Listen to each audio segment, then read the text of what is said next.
I'm Andrew Meyer, I'm Chair of the Midlands Conservation Fund. The Tasmanian Midlands is a beautiful and evocative landscape. Hidden on farms in the Midlands are some of the world's rarest, least protected and most endangered ecosystems, temperate grasslands. Yet securing long-term protection of native grasslands, associated woodlands and wetlands on private land is far more difficult than protecting other ecosystems such as forests.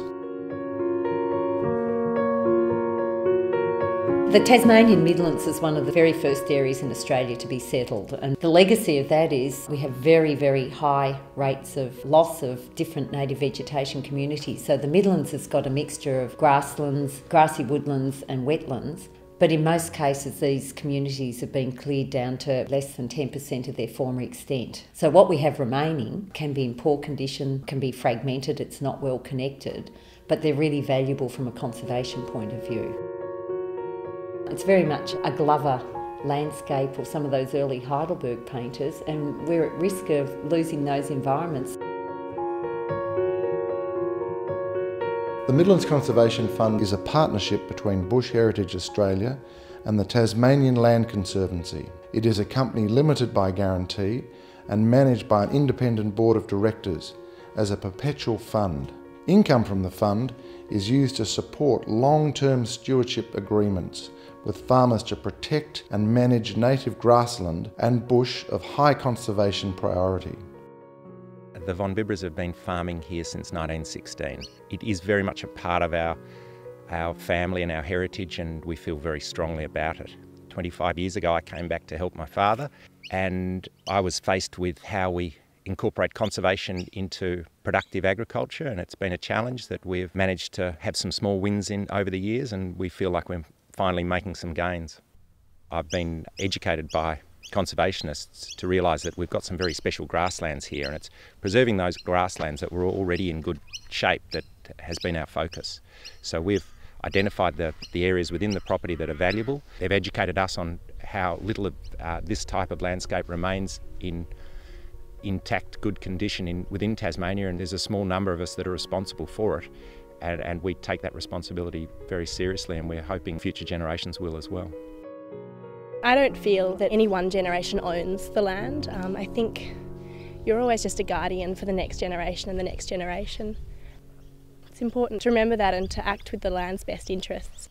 There's certainly always more to do, and there is a growing awareness in the valley about conservation and the benefits of conservation.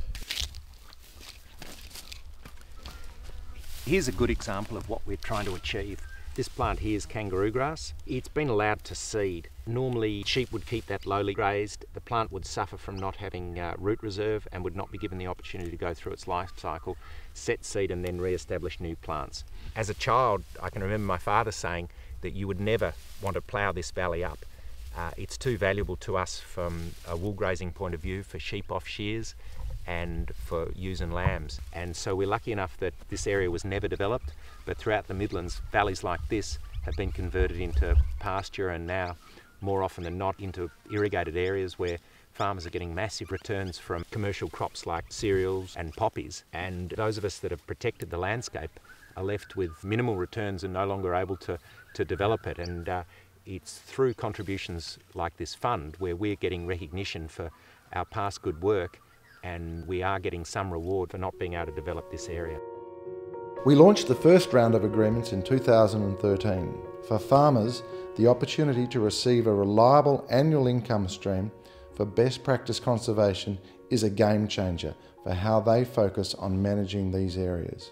We're productive farmers, and we look for returns. By going down a path of conservation, we've definitely had to compromise the return we can get from this area, and by having stewardship payments and recognition for that and some contribution towards fencing and spraying, it means that we now have businesses that see conservation on the balance sheet. We value these assets and we're getting a return from them. It's very important. To date, we've raised over $3 million. We want to, by June 2016, raise a further 6.7 to enable us to enter into new stewardship agreements for a further 5,400 hectares. The fund needs your support to significantly expand this excellent work. Join me in backing these farmers to have a lasting positive impact on shaping Tasmanian landscapes for generations to come. Be utterly clear, when these grasslands and woodlands go, they will be gone forever.